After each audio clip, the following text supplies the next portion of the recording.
Good morning. We are talking about some things in Augustine's life to keep in mind when you're reading him, or in some cases to keep an eye open for when you're reading him. This will mostly be stuff to keep in mind when you're reading him. It's not going to come up much in his own writings. A lot of this comes from the Life of Augustine by Posidonius, more than from Augustine's own writings. But it's all very interesting. We're talking about Augustine's ordination as priest and bishop. There's some great stories here. And honestly, you might want to just go online and read Posidonius, or even just skim Posidonius in a public domain translation on the internet. The Life of Augustine by Posidonius. It might give you a better account than I will. I'm going to be too brief. Anyway. Let's get the backstory first. Augustine commits to following Jesus Christ in a garden in Milan, Italy, in 386 AD. The famous Tolle lege, saying, take and read, take and read. And he's not baptized until Easter of next year, 387 AD, by Bishop Ambrose in Milan. And then he's in Italy for a little bit longer, and then he returns to North Africa. His mother dies in Italy. He describes all this in his Confessions. A lot of this is familiar to people who care about Augustine. Slightly less familiar, till now, and it's great that you're watching this video, is what happens afterwards in North Africa. I think it was about 3 years he established a monastic community. I'm not sure if you can say Augustine and his friends here are formally monks, but that's basically what they're doing. They're living a monkish life, a monastic life. Augustine's managing a small monastic community and reading the Bible and thinking and praying and writing books, critiquing Manichaeanism and stuff like that for about 3 years in North Africa. Now, during this time, Augustine does not want to become a church leader. Now, why would he, first of all, why would he think that this is a possibility? And why would he not want it? Why would he think this is a possibility? Well, he's an educated person. He had a reputation for being an educated person, for being a great speaker, and he now is known to be an educated person who's a great speaker, who is a Christian living a monastic life. Of course, people are going to be thinking, hey, that guy could be a good pastor, that guy could be a good priest, that guy could be a good bishop. He knows that there will be churches who are interested in recruiting him as their pastor, their priest, their bishop, their preacher for church meetings, their baptizer, and everything else a priest and a bishop does. He knows that this is a possibility, and he doesn't want it. Why doesn't he want it? Well, he doesn't want, I think he doesn't want the hassle and the responsibility. He's living the life of, maybe oversimplifying this, a Christian philosopher, maybe you should say, a Christian theologian. I'm not even sure how strongly you can draw a line between these different things. That's a topic for another time.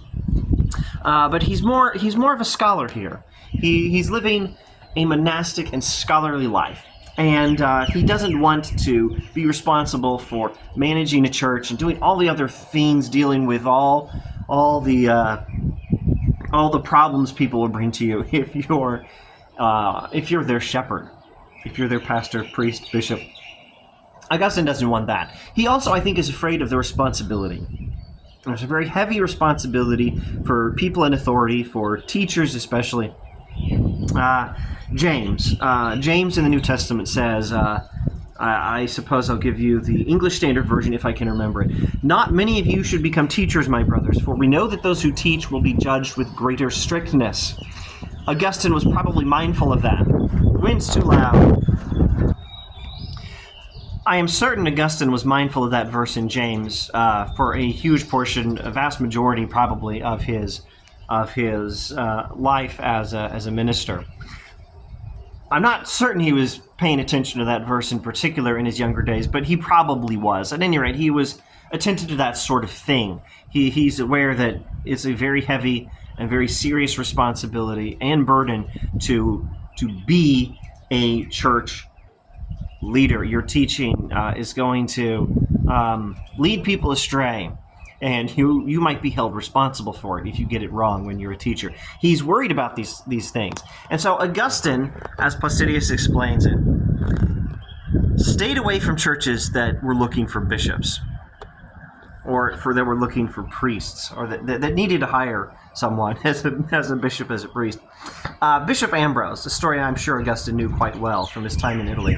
Bishop Ambrose had gone to church one day, and he was not bishop at the time. He was a political leader, a community leader, and he'd given a speech or something. I think he was giving a speech dealing with the church controversy. It was a very serious controversy, actually. I think it was the Arians versus the Orthodox or something. And Ambrose was on the side of the Orthodox. But as a community leader, he was giving a speech trying to restore, I don't know, check the internet if you want to get the Bishop Ambrose backstory down properly. But he was giving a speech to help out during this controversy, and someone in the crowd started chanting that he should be bishop. Chant was popular, and Ambrose was, I'm not sure what word we should use, Ambrose was recruited to be bishop that day, contrary to his plans for the day. We could maybe say cajoled, but probably not. I don't think we can say forced. At any rate, we can say recruited. I don't know that Ambrose had any problem with it. If we even have that information available, I sure don't have it in my head. Augustine, well, he might have had some ability to refuse, but either because he felt the heavy responsibility of, well, maybe some sense of calling. God is having his people recruit me or something like that. Augustine did not refuse. And to some extent, it was perhaps just the custom of the day. This is sort of how it works. It's how it worked with Ambrose, and it was how it worked with Augustine. Let's get to the story, though. I'm talking about the story, but we're not doing the story. Hippo, town in North Africa, or a city in North Africa, and the church there is run by Bishop Valerius. So, of course, they don't need a bishop, so Augustine's not worried. So he's in the congregation. And, well, he's visiting the church at Hippo. Valerius, not, hang on, let me just start this sentence again after a quick sip of tea. While Augustine is in the congregation, visiting the church at Hippo, thinking, Bishop Valerius is there. Dude's preaching. These guys don't need a bishop. While Augustine's doing that, thinking that, Valerius is thinking, I'm getting old, and I'm originally a Greek speaker. I'm not so good with this Latin that a lot of these basically Romans here in North Africa are speaking. And he's looking for a replacement for the future and a helper for now. Someone who can preach in Latin and someone who can take his place when he dies in a few years. And so Valerius, I think it's actually in real time while Augustine is there, Valerius actually tells his church, help find me a replacement. And of course, they're like, hey, there's Augustine. And so they recruit Augustine. And here I think the word cajole will fit pretty well. They recruit Augustine, they cajole Augustine to becoming a bishop. And he's crying. No, not a bishop. They recruit him to become a priest to help out Valerius that very day. And Valerius ordains him, I think, like immediately on the spot. Like there's only a few minutes intervening. But check Placidius online and confirm if you want to work out the details. Augustine is crying. He's crying because he doesn't want this. He's crying because of the... he's crying profusely, Placidius tells us. He's crying a lot because he's losing his life as... he's losing his freedom as a scholar to sit and think and write and pray in peace. And he's worried about those heavy responsibilities of being a teacher and shepherd. He's crying, I think, for both of those reasons. They're connected reasons, of course. He's crying about it, and the people actually think he's crying because he wants to be bishop, not just priest. He wants a higher rank. And he doesn't want a higher rank. He doesn't want either rank. They misunderstand his tears, and they recruit him on the spot, and he's ordained. All right. Does Valerius know that Augustine's in the audience? Is Valerius that much of a... I don't know what word to use. How manipulative is Valerius? That's a good question. I kind of like Valerius. You know, this guy's a church father. I don't actually remember if I ever even heard, so I just don't know if we have any writings from Valerius or anything like that. But he's a church father. Augustine seems to think very highly of Valerius, his bishop, blah, blah, etc. But Valerius is a manipulator. And I think I've checked Posidonius if you want to get if you want to narrow this question down a little more precisely than I can do for you. I think Valerius probably knew. Either he could see Augustine in the audience, or maybe someone had tipped him off. Or maybe it really was just divine providence that he said this when Augustine happened to be there. And he didn't even realize. But I think he was a manipulator. He was definitely a manipulator later on, and I think he was doing it there. Manipulator is the best word I've got. Conniver doesn't quite seem to fit. Anyway, I suspect Valerius knew Augustine was there. It was not an accident or merely divine providence. So there's a little more, but let's not skip to it directly. Let's observe.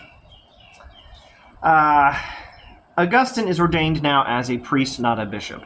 And there's a lot of interesting things that happen right off. Like Augustine establishes a monastic community now right next to the church in Hippo. So he can keep doing as much of the things he has been doing as possible. He asks Valerius to hold off on giving him too many responsibilities too fast so that he can study the scriptures. Valerius is very helpful and accommodating in these matters. Valerius also, pretty early, has Augustine start preaching, and Valerius has Augustine preach when he's there. And in the North African church at the time, as Posidonius records, it's not the custom for a mere priest to preach when the bishop is there. He only preaches when the bishop is out of town or when the bishop is ill or something. And Valerius has Augustine preach when Valerius is right there in the room with him. This upset some people, but it was a custom in some Eastern churches, like further east, Palestine, Greece maybe, off the top of my head.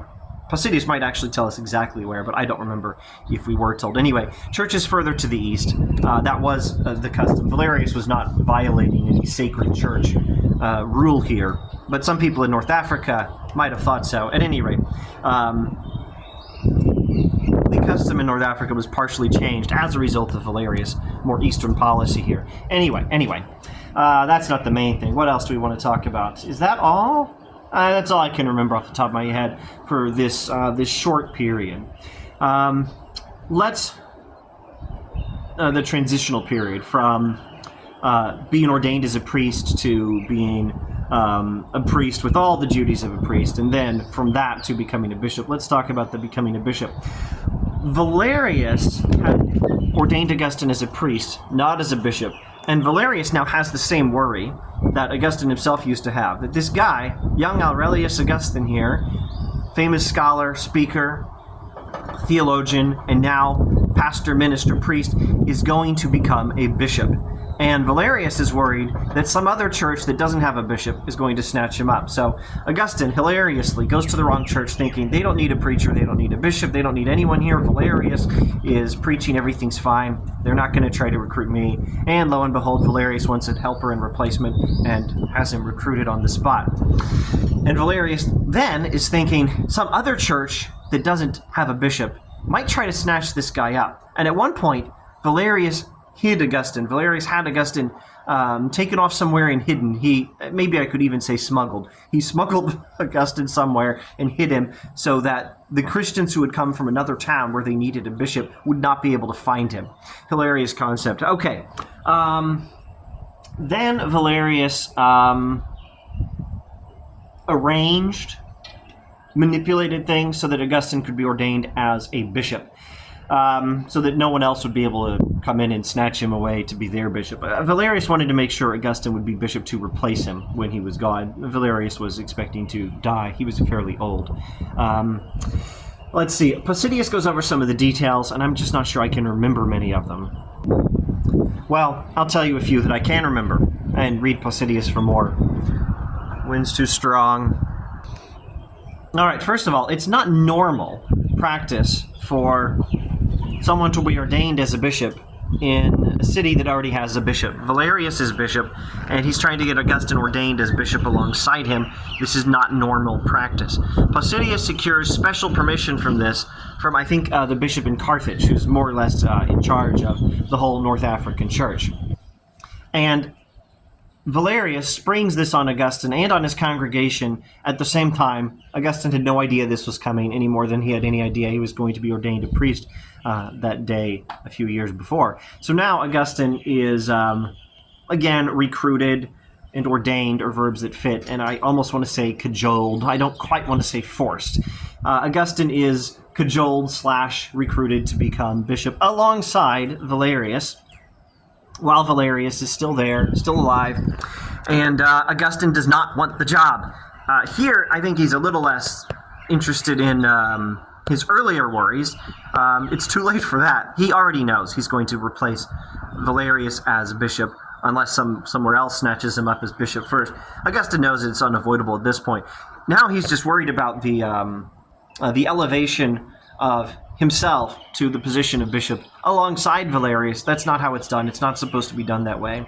And Augustine doesn't want it done that way. But Valerius wanted it, and the bishop in Carthage had approved, the head man in the North African church. And people assure him, it's fine, this is okay, this is done. This is not against church practice. So Augustine surrenders and he's ordained as bishop alongside Valerius.